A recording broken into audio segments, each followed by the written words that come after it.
전라남도가 국립의대 유치를 위한 공모 절차에 착수했습니다. 첫 단계로 용역기관 입찰 공고를 냈는데 오는 10월 말까지 마무리할 예정입니다. 전남권 국립의대 유치를 두고 동북권과 서부권이 과열 양상을 보이고 있습니다.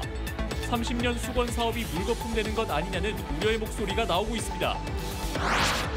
초여름 제철 생선인 병어가 귀족 어종으로 자리를 잡아가고 있습니다. 어획량이 급감하면서 30마리 한 상자가 100만 원에 가까워지고 있습니다. 최근 광주의 한 아파트 임대업체가 부사장이 스스로 목숨을 끊으면서 문을 닫았습니다. 입주민들은 보증금을 돌려받을 수 있을지 우려하고 있습니다. 여러분 안녕하십니까? KBC 8시 뉴스입니다. 전라남도가 국립의대와 대학병원 신설을 위한 대학 선정에 착수했습니다. 첫 작업으로 용역기관을 정하기 위한 입찰 공고를 냈는데요. 오는 10월 말까지는 정부에 추천할 의과대학을 최종 결정하기로 했습니다. 강동일 기자의 보도입니다.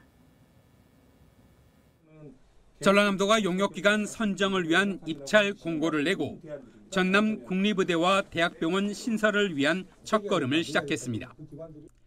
용역기관 선정에는 1개월, 정부 추천대학 선정에는 4개월이 소요될 예정입니다. 10월 말에는 정부에 추천할 의과대학을 확정합니다. 국립 전남의대 신설을 위한 대학 선정은 3단계로 진행됩니다. 1단계인 설립 방식 선정위원회는 국립의대와 대학병원 설립 방식을 마련하고 2단계인 사전심사위원회는 평가기준과 평가심사위원을 선정합니다. 3단계인 평가심사위원회는 정부에 추천할 대학을 최종 확정하게 됩니다. 목포대와 순천대를 대상으로 한 공모 참여는 1단계와 2단계가 끝난 뒤 7월 말에 진행합니다. 만약 1개 대학만 참여하면 추가 공모 기간 1, 2주가량을 줄 예정입니다. 불참 의사를 내고 있는 순천대가 끝내 참여하지 않을 경우 강행은 불가피합니다.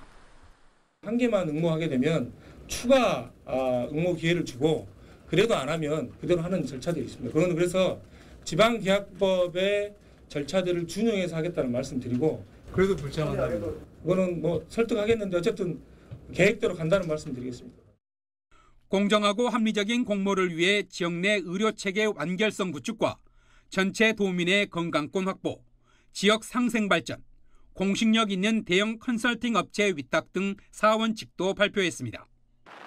전라남도는 180만 전남 도민의 30년 염원인 국립 전남의대 신설을 위해 목포대와 순천대 모두 공모에 참여할 수 있도록 최선을 다해 설득할 예정입니다. KBC 강동일입니다. 전남권 의대 유치를 두고 전남 동부권과 서부권이 연일 양보 없는 치열한 경쟁을 벌이고 있습니다. 과열된 유치 경쟁이 전남 동서 갈등으로 비화되면서 30년 수건 사업이 물거품되는 것 아니냐는 우려의 목소리가 나오고 있습니다. 박승현 기자가 취재했습니다. 노광규 순천시장이 전남도 공모를 거치지 않고 독자적으로 순천대 의대 유치에 나서겠다고 밝힌 지 하루 만에 목포시와 목포대가 맞불을 놨습니다. 박홍률 목포시장과 송하철 목포대 총장은 기자회견을 갖고 도 공모 절차는 법적으로 문제가 없다며 특정 지역의 문제 제기로 늦춰지는 것은 바람직하지 않다고 밝혔습니다. 전날 신뢰성을 상실한 공모를 멈춰야 한다고 발언한 노광규 순천시장을 우회적으로 비판한 겁니다. 특히 이들은 30년 수건 사업이 물거품 됐을 경우에 책임론까지 거론하며 순천시와 순천대를 압박했습니다. 이 시기를 놓치면 이제 그동안 34년간 건의해온 전남 수건 사업인 의과대학이 물거품이 될 수도 있고 이에 대한 책임이 누구한테 있는지는 아마 여기 계신 여러분들께서는 제가 뭐 말씀 안 드려도 잘 아실 거라고. 전남 서부권에 맞서 동북권에서는 이번에는 시군 의회가 나섰습니다. 여수, 순천, 고흥 등 7개 시군 의회 의장은 전남도의 의대 공모 철회를 촉구했습니다. 도가 공개한 과거 용역 결과를 보면 서부권에 유리하도록 설계됐다며 모든 공모 절차를 정부에 위임해야 한다고 강조했습니다. 180만 전남 도민에게 씻을 수 없는 상처를 준 일이 없도록 공모 계획을 철회하고 정부의 모든 절차를 위임해야 할 것입니다. 전남권 의대 유치를 둔 동서간 양보 없는 과열 경쟁이 지역 갈등으로 확대되면서 자칫 핵심 현안이 물거품되는 것 아니냐는 도민들의 우려가 커지고 있습니다. KBC 박승현입니다. 정부가 잦은 강우와 일조량 감소 등으로 인한 양파 생육 불량을 농업재해로 인정하고 피해 조사에 착수했습니다.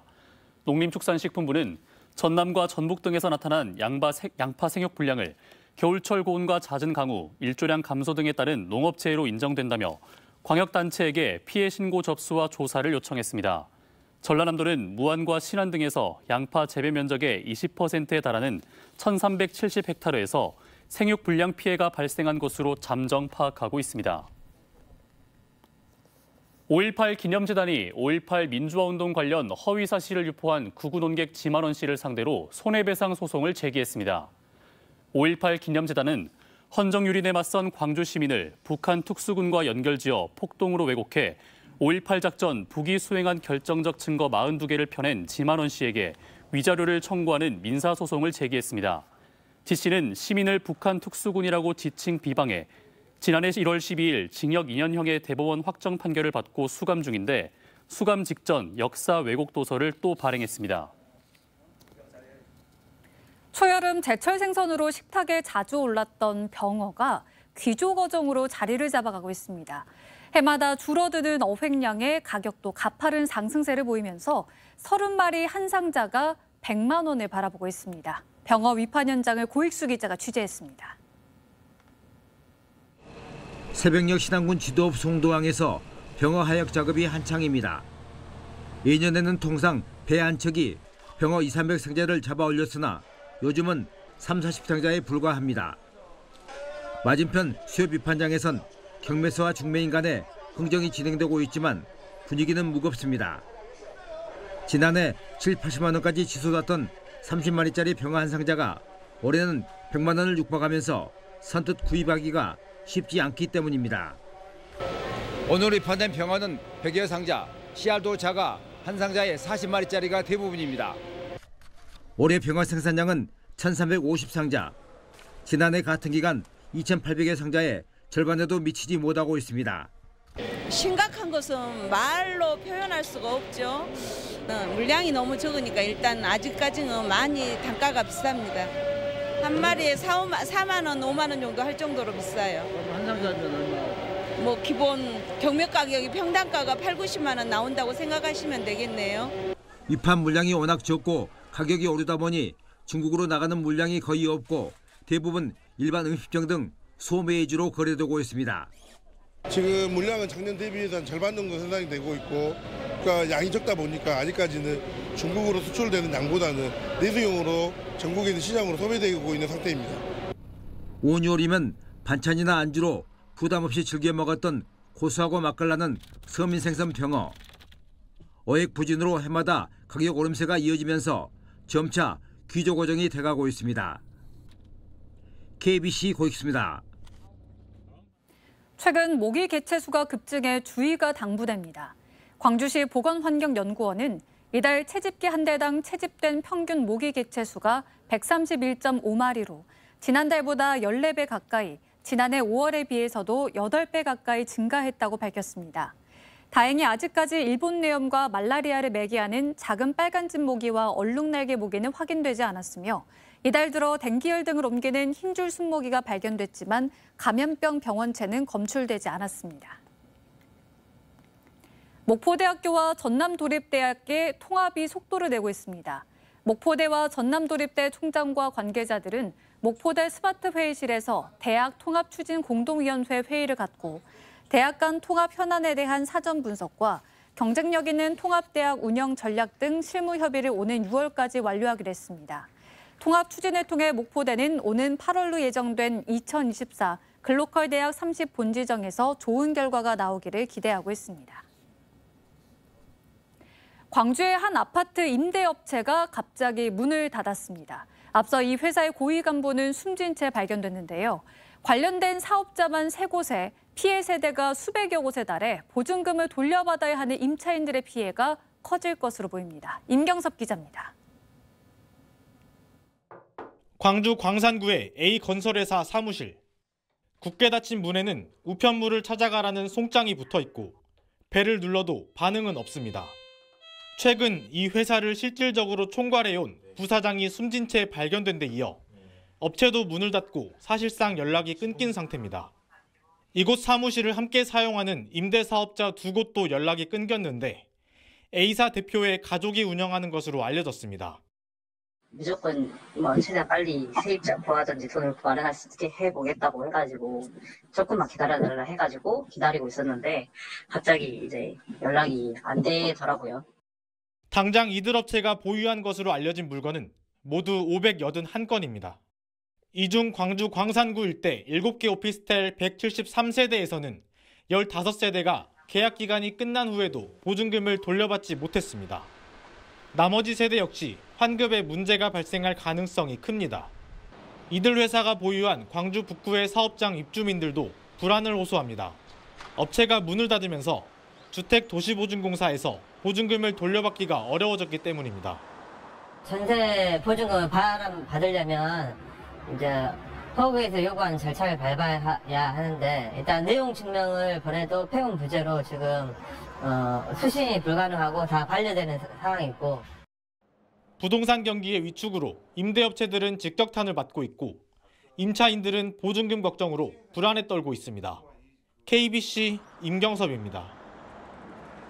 광주광역시가 다음 달 시행되는 분산에너지 특별법 대응에 나섰습니다. 오늘 광주광역시가 에너지밸리 기술원과 함께 개최한 분산에너지 활성화 특별법 대응을 위한 전문가 세미나에서 이순형 동신대 전기공학과 교수는 분산에너지 특별법이 미칠 영향과 함께 향후 광주광역시가 특화도시 지정 과정에서 취해야 할 전략에 대해 설명했습니다. 분산에너지 설치 의무 부과와 지역별 전기요금 차등화, 분산에너지 특화지역 지정 등의 내용을 담은 분산에너지 특별법은 다음 달 14일 시행됩니다. 2028년 아시아 문화중심 도시 조성사업 특별법 종료 이후 문화도시 광주 전략을 모색하는 포럼이 열렸습니다. 아시아 문화중심 도시 조성 지원 포럼이 개최한 이슈 포럼에서 강신겸 전남대 문화전문대학원장은 새로운 시대 정신을 담은 문화도시 3.0의 구상을 바탕으로 문화도시 브랜드와 산업, 자산을 갖춰야 한다고 강조했습니다. 정성구 UCL 도시콘텐츠연구소 대표는 지금의 성과를 잇는 사업 전략을 만드는 동시에 지역성에 기반한 문화도시를 만들고 민간 주도의 도시문화운동이 중추적인 역할을 할 수 있도록 해야 한다고 주장했습니다. 호남 고속철도 2단계 공사 현장에서 오폐수 방류 기준치를 넘긴 사업장 10곳이 적발됐습니다. 무안구는 고속철도 터널 굴착 공사 현장의 폐수 배출 시설과 오수 처리 시설 28곳 등에 대해 점검한 결과 배출 허용 기준을 초과한 9개 사업장은 행정 처분하고 최종 방류구를 거치지 않고 오수를 중간에 배출한 업체는 수사 의뢰했습니다. 광주은행이 한국산업 브랜드 파워 조사에서 7년 연속 1위를 차지했습니다. 한국능률협회 컨설팅이 전국 특광역시에 거주 중인 12,000여 명의 소비자를 대상으로 대한민국 240개 산업의 브랜드 파워를 조사한 결과 광주은행이 신뢰성과 이용 편리성, 소셜 긍정도 등 로열티 항목에서 높은 평가를 받아 지방은행 부분 7년 연속 1위를 차지한 것으로 나타났습니다. 광주은행은 금융위원회와 금융감독원이 매년 공개하는 지역 재투자 평가에서도 3년 연속 최우수 등급을 달성했다며 지역과 함께 성장하는 은행으로 거듭나겠다는 포부를 밝혔습니다. 전라남도 청소년 미래재단이 오늘 청소년 육성과 보호에 기여한 공로를 인정받아 대통령 표창을 수상했습니다. 2009년 통합법인으로 출범한 전라남도 청소년 미래재단은 전국 최초의 청소년 박람회 개최와 전남 청소년 행복성장 협의체 구성, 전국 1호 청소년 마음건강 지킴이 버스 운영 등 청소년의 건강한 성장을 위해 노력해온 공로를 인정받아 수상의 영예를 안았습니다. 후배들에게 싸움을 강요하면서 가혹행위를 저지른 중고등학생 6명이 검찰로 넘겨졌습니다. 전남 영광경찰서는 상해와 강요, 정보통신망법상 명예훼손 혐의로 중학교 3학년생 5명과 고등학교 2학년 1명을 검찰에 송치했다고 오늘 밝혔습니다. 이들은 지난 3월 23일 밤 9시 반부터 11시 사이 영광의 한 주택가 골목으로 중학교 2학년 여자 후배 2명을 끌고 가 서로 싸우도록 강요한 뒤 조롱하는 모습을 동영상으로 촬영해 유포한 혐의를 받고 있습니다. 이들은 후배 2명이 학교 안팎에서 인사를 제대로 하지 않았다며 기강을 잡는다는 이유로 이런 일을 벌인 것으로 드러났습니다. 5.18 민주화운동 부상자회가 보조금 회계 비리를 저지른 것에 대해 사죄했습니다. 5.18 부상자회는 국가보훈부 감사처분에 대한 입장문을 내고 회계 비리가 규명될 수 있게 협조하고 재발 방지 대책을 마련하겠다며 시민에게 사죄했습니다. 보훈부 감사 결과 5.18 부상자회는 사무실에 출근하지 않은 상근직 간부에게 3천만 원의 수당을 지급하는 등 회계 처리 개선 사항 9건이 적발됐습니다.